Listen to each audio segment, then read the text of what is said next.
বছৰৰ আগতে সব জাতিৰ অসমীয়া সবকে মাটি দিম আৰু মাটিৰ পট্টা দিম।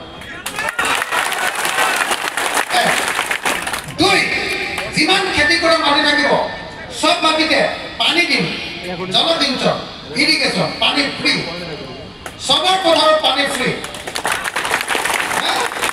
কোনোবাই যদি নিজৰ পথাৰত নিজে যদি মটৰ লগাই পানী তুলিছে তেতিয়াহ'লে ইলেক্ট্ৰিচিটি বা ডিজেলটো চৰকাৰৰ পৰা ফ্ৰী কৰি দিয়া হ'ব।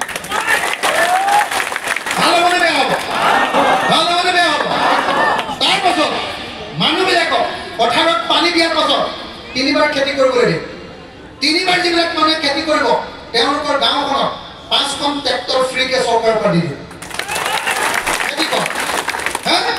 তাৰপাছত আকৌ বীজ সোনকালে কটা ভাল হোৱা যিবিলাক বীজ আছে চিড, এই বীজবিলাক বিনামূলীয়াকৈ দি দিম। আৰু কিদিন জানানে বীজ দিয়াৰ উপৰিও আৰু এটা বস্তু দিম। কি দিম? যদি বছৰত 3বাৰ খেতি কৰে এডৰা পথাৰত তেতিয়াহ'লে খাজনাও ফ্ৰী কৰি দিম।